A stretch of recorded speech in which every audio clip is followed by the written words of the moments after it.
jumpa lagi bersama saya Citra Agatha tentunya dalam acara Info Kursus. Info yang menyajikan tentang ilmu keterampilan yang ada di negeri ini. Nah pemirsa, pertemuan kita saat ini akan membahas tentang ilmu keterampilan broadcasting yang banyak diminati beberapa tahun terakhir ini. Tentunya saya juga tidak sendiri nih pemirsa. Saya akan ditemani oleh narasumber kita yang memang memahami betul tentang ilmu broadcasting. Siapa dia? Yaitu Bapak Muhammad Saleh. Mari pemirsa, simak terus penjelasan narasumber berikut ini.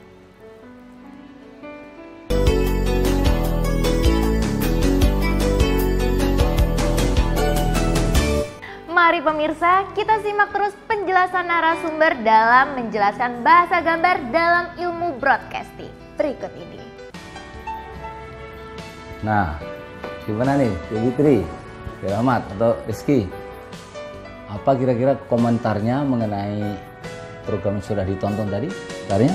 Tegang Pak filmnya. Sedih dan mengharukan. Seru dan mendebarkan Pak. Nah, itulah sebenarnya yang terjadi di dalam program drama. Konflik itu sengaja diciptakan oleh penulis drama, langsung direalisasikan oleh sutradara dan kru, ya. Itu dalam drama. Nah, dalam dunia broadcasting ini ada satu yang penting yaitu bahasa gambar.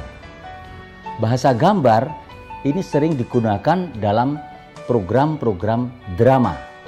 Kenapa demikian? Karena di dalam program drama itu diperlukan suatu kreativitas untuk menciptakan propertinya, menciptakan tempat kejadian, karakter para pelakunya, begitu ya, dan termasuk lambang-lambang gambar. Ya. Bagaimana kalau kita bahas dulu tentang karakter? Oke? Ya. Karakter ini adalah biasanya diekspresikan melalui wajah, ya, atau sikap dari para pelaku, ya. Nah, di dalam karakter itu nantinya akan tergambar orang ini jahat, orang ini baik. Itu melalui ekspresi wajah boleh, atau gerakan-gerakan, atau kostumnya begitu ya. Itu bisa memberikan nilai tambah bagi karakter tadi. Nah, di samping karakter, kita belajar yang berikutnya adalah make up yang berkaitan langsung dengan make up. Make up juga mempunyai atau salah satu dari bahasa gambar yang mempunyai arti penting. Ya, kalau misalnya kita ingin mendapatkan suatu karakter orang tua, katakan gitu ya, maka otomatis dengan kerut-kerut wajah itu diciptakan oleh juru make up, ya, sedemikian rupa. Make up untuk menciptakan suatu karakter, misalnya orang sakit. Kira-kira bagaimana ya make up-nya? Coba, Rizky. Wajahnya pucat, make up-nya sedikit keabu-abuan. Oke, bagus ya. Nah, kalau kita ingin menciptakan suatu karakter dengan satu make up untuk orang jahat misalkan gitu ya, maka diciptakanlah di situ wajahnya bopeng atau mengerikan begitu ya. Nah, itu kira-kira yang berkaitan dengan make up tadi sebagai salah satu bahasa gambar. Kemudian berikutnya yaitu tempat kejadian, ya, tempat kejadian. Di dalam kita menciptakan tempat kejadian, ini biasanya misalkan ini ada satu ruangan yang tidak dihuni sekian tahun yang lalu misalkan gitu ya. Maka sang penata visual biasanya membuat pilihan-pilihan kapas itu untuk menciptakan sarang laba-laba. Kemudian mejanya dikasih sesuatu untuk berdebu begitu ya. Nah, itu berarti kita menciptakan lambang bahasa gambar melalui tempat kejadian tadi. Atau barangkali kita menciptakan suatu tempat kejadian pada tahun 45. Maka diciptakanlah sedemikian rupa agar memberikan kesan kepada khalayak penonton. Ada yang ditanyakan mungkin? Jangan kemana-mana pemirsa, karena penjelasan sang narasumber belum berakhir sampai di sini. Jadi untuk itu tetap saksikan terus Info Kursus, karena sebentar lagi kita akan membahas lagi tentang bahasa gambar dalam ilmu broadcasting.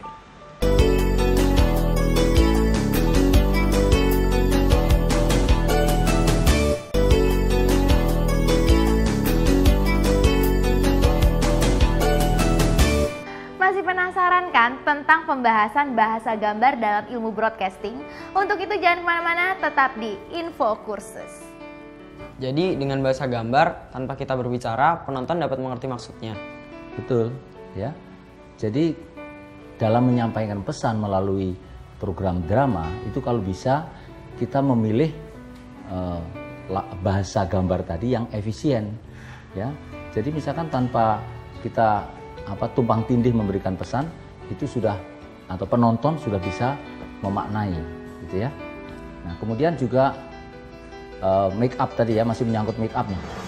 Untuk presenter yang akan membawakan acara musik misalkan gitu ya, akan berbeda dengan presenter pada saat melakukan wawancara terhadap orang-orang yang mendapatkan atau sebagai korban bencana alam, itu berbeda. Kalau presenter dia sebagai host musik, otomatis make up-nya juga harus ditata sedemikian rupa ya, sehingga dia tampak menonjol misalkan dari warnanya, dari tampilannya.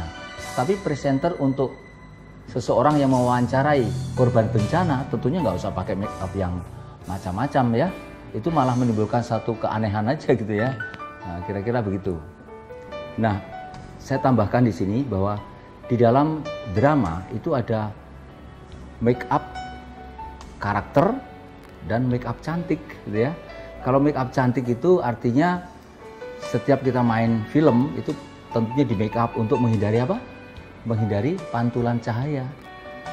Tetapi kalau make up karakter memang berkarakter tadi ya, untuk menciptakan dia wajahnya bopeng tadi ya, atau dia lebih tua usianya, itu dengan make up semacam itu yang dinamakan make up karakter, oke ya. Nah ini masih ada bahasa gambar yang lain yaitu tentang properti, tapi kita sampai di sini aja dulu ya. Bagaimana, jelas kan ya? Jelas. Oke.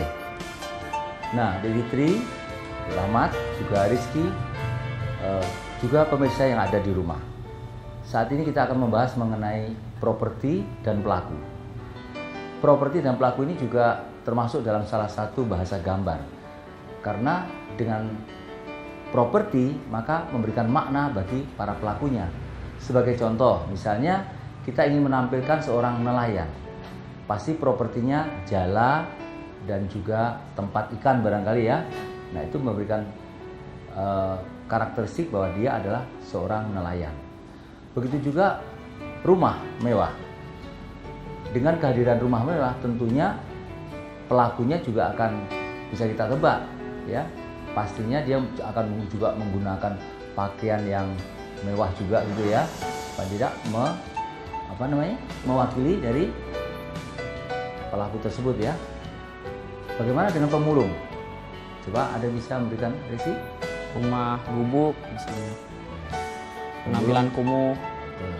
Jadi pastinya barangkali dia lebih tepat apabila seorang pemulung dengan pakaiannya itu mungkin ya, dan juga properti yang dibawanya ya, mungkin dengan karung dan sebagainya, itu untuk menunjukkan seorang pemulung. Ada yang belum jelas? Berarti properti itu bisa mewakili identitas para pelaku dong Pak? Iya, betul. Saya kira pertanyaan di Fitri bagus ya. Coba pemirsa, tentang properti ini bisa memberikan satu identitas dari siapa pelakunya. Sebagai contoh, misalnya kita ingin menampilkan seorang priai Jawa. Ini di ruang tamunya tentunya oleh penata artistik, dia sudah punya gambaran priai Jawa. Dia berupaya menerjemahkan tentang priai Jawa itu. Maka di dalam propertinya, tentunya di ruang tamu misalkan begitu, akan diberikan satu properti wayang kulit barangkali ya. Atau di depan rumahnya itu akan dia mempunyai satu sangkar burung perkutut. Itu biasanya di Jawa untuk menyatakan satu identitas diri sebagai orang Jawa, rata-rata begitu ya. Ada burung perkutut. Begitu juga misalnya kita berada di daerah Sumatera Barat. Coba bagaimana pemirsa, kalau kita berada di Sumatera Barat, maka ruang tamunya kira-kira propertinya apa ya salah satunya? Coba mungkin Rahmat. Begitu ya. Jadi saya ulang bahwa di dalam properti ini ya termasuk salah satu bahasa gambar yang mempunyai peranan penting untuk memberikan identitas kepada seseorang yang ada di dalam film. Nah, ada satu contoh lagi, misalkan tempat rekreasi. Tempat rekreasi itu tentunya memberikan satu gambaran juga ya. Di sana tempat untuk bersantai begitu ya, tempat santai atau tempat untuk ngobrol. Warung itu bisa dipilih sebagai salah satu yang tempat yang cocok untuk ngobrol ya. Tentunya kalau kita ngobrol di warung, misalkan untuk menempatkan orang-orang pedesaan, itu tepat di warung bagi masyarakat pedesaan misalnya gitu ya. Karena warung merupakan salah satu tempat yang merupakan identitas ya untuk berkomunikasi tadi.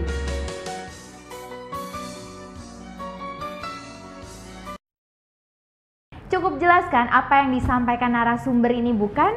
Jadi untuk itu jangan kemana-mana, tetap di Info Kursus karena sebentar lagi kita akan kembali ke hadapan Anda semua membahas tentang bahasa gambar dalam keterampilan broadcast.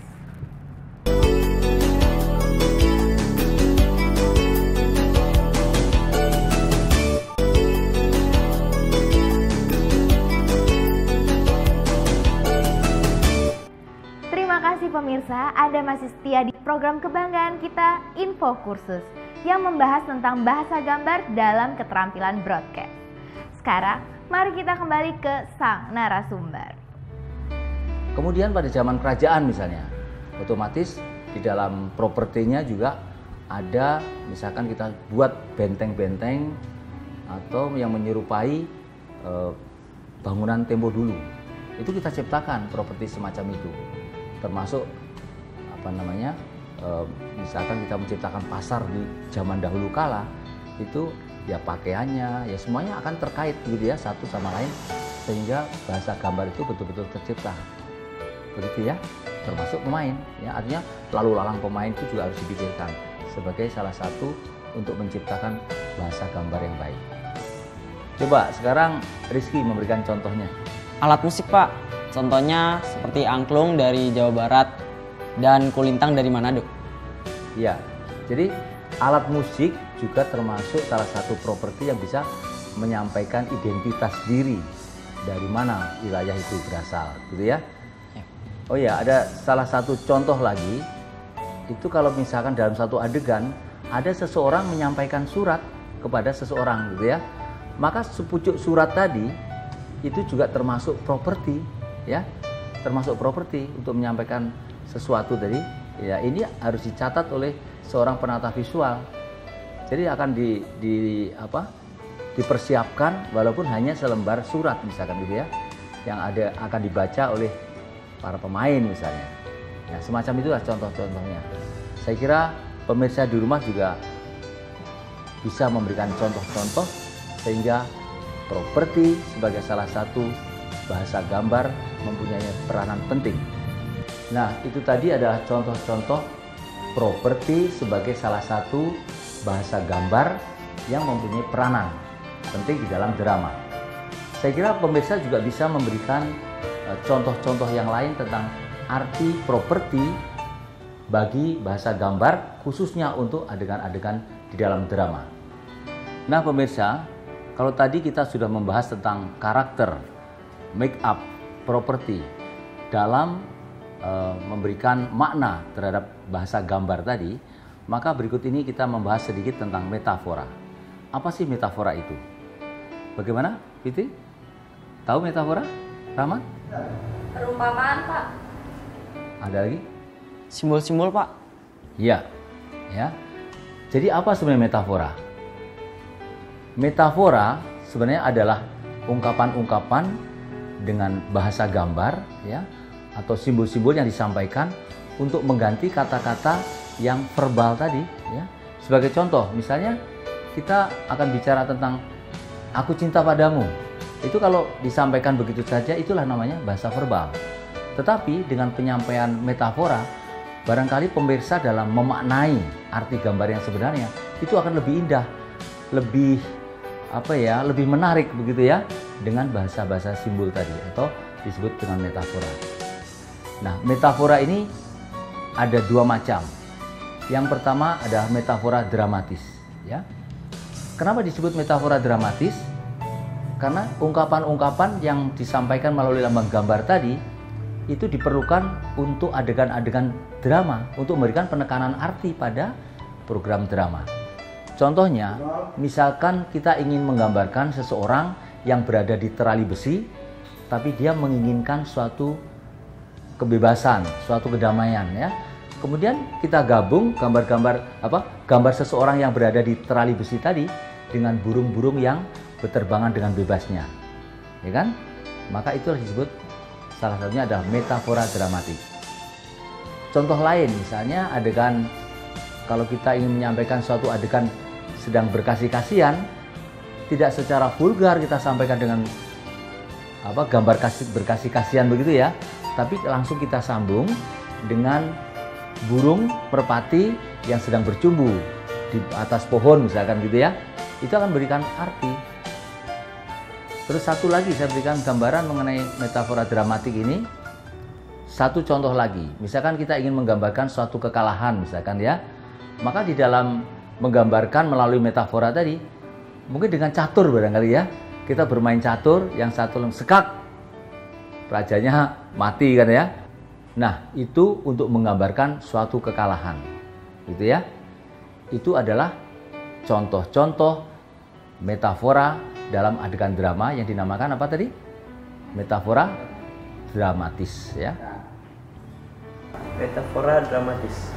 Bagus ya. Nah, masih ada satu lagi metafora, yaitu metafora ideologik. Apa itu metafora ideologik?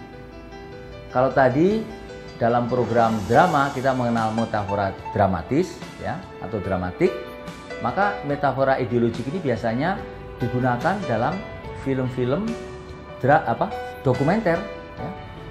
Cukup jelas apa yang disampaikan narasumber kita ini, bukan?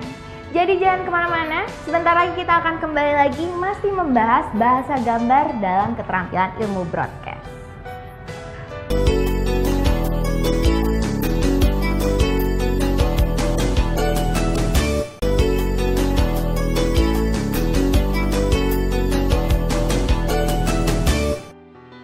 Masih di info kursus pemirsa yang membahas tentang bahasa gambar dalam ilmu keterampilan broadcast.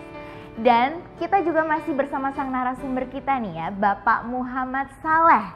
Mari kita simak terus pembahasannya bersama-sama hanya dalam info kursus. Bagaimana Pak kalau untuk menunjukkan penindasan? Oke, untuk menunjukkan penindasan ini bisa digambarkan dengan metafora ideologik tadi ya.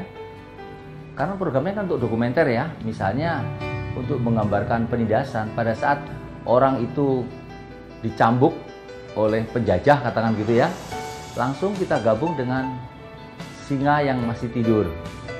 Kembali lagi orang ditindas lagi, singanya itu udah mulai bangun nih. Begitu yang ketiga dia masih mengadakan penindasan lagi, kita gabung lagi dengan singa tadi menerkam ya gitu ya. Nah itu bisa menggambarkan itu tadi. Ada salah satu lagi yang bentuknya kritik sosial, tapi ya ini tajam sekali gitu ya, karena sifatnya kritik sosial tadi. Misalnya adegan orang-orang yang keluar dari pabrik gitu ya, itu dengan berjejal begitu. Kemudian kita gabung dengan kambing-kambing yang keluar dari kandang gitu ya. Ini pernah terjadi digambarkan oleh Charlie Chaplin. Itu pernah memberikan metafora ideologik semacam itu. Jadi buruh pabrik itu begitu dibuka begitu ya, pintu gerbangnya itu, kemudian kan dia langsung berjejal mau pulang gitu loh. Nah tiba-tiba ada saat dia berjejal mau pulang itu, langsung kita cut, kita ganti atau kita sambung dengan kambing-kambing yang keluar dari kandang. Memang itu tajam sekali, tapi itulah kritik sosial, kira-kira begitu ya. Nah pemirsa, kita telah mengulas tentang bahasa gambar. Khususnya bahasa gambar ini mempunyai arti penting di dalam pengadeganan sebuah drama. Jadi, yang termasuk dalam bahasa gambar, yang pertama karakter. Karakter ini adalah suatu pengadeganan dengan mengandalkan pada watak, sifat dari pelaku.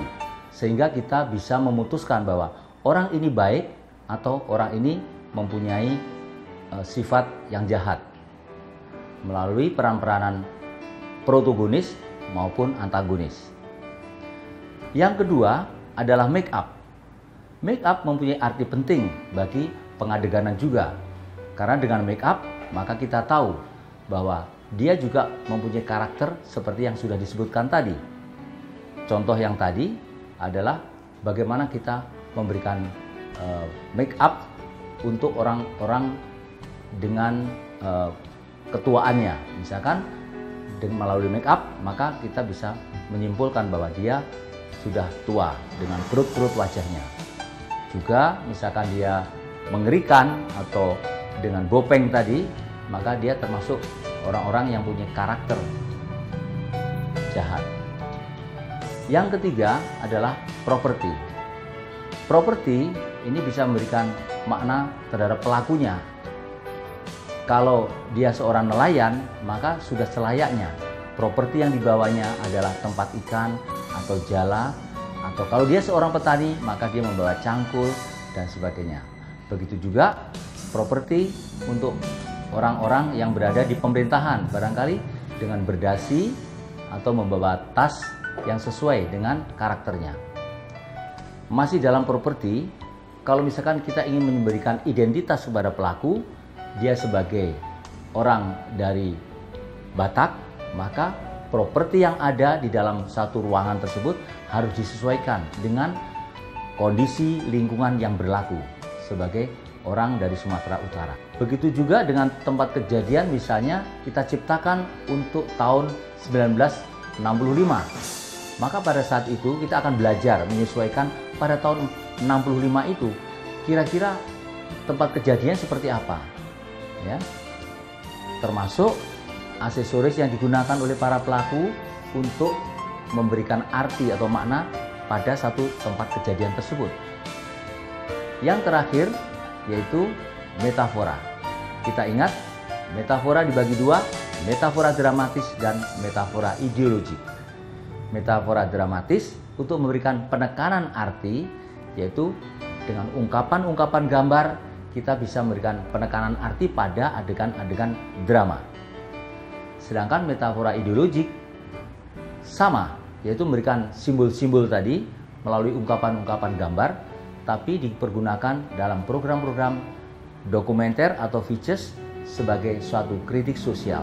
Nah pemirsa, saya ingin tahu apakah adik-adik kita di sini memahami apa yang sudah saya sampaikan.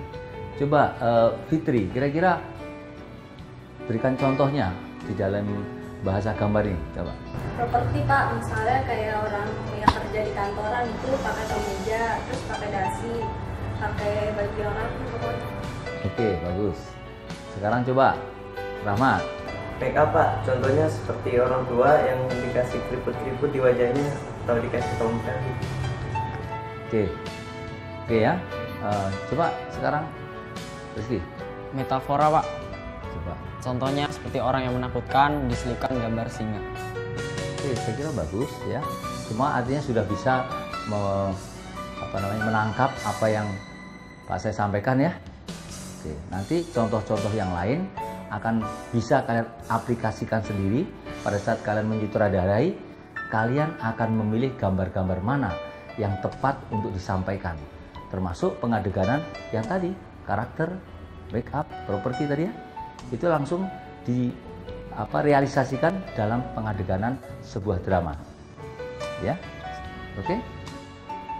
Nah, pemirsa, demikian tadi saya kira sekilas bahasa gambar, terutama dalam memberikan arti kepada pengadeganan drama. Bagaimana pemirsa? Anda berminat untuk mempelajari ilmu keterampilan broadcast dalam bahasa gambar ini bukan? Apabila Anda berminat, Anda bisa langsung hubungi lembaga kursus terdekat atau kunjungi website kami di www.infokursus.net. Nah, demikianlah perjumpaan kita kali ini. Semoga banyak manfaat yang Anda bisa dapatkan. Sampai jumpa di episode yang akan datang. Salam Info Kursus.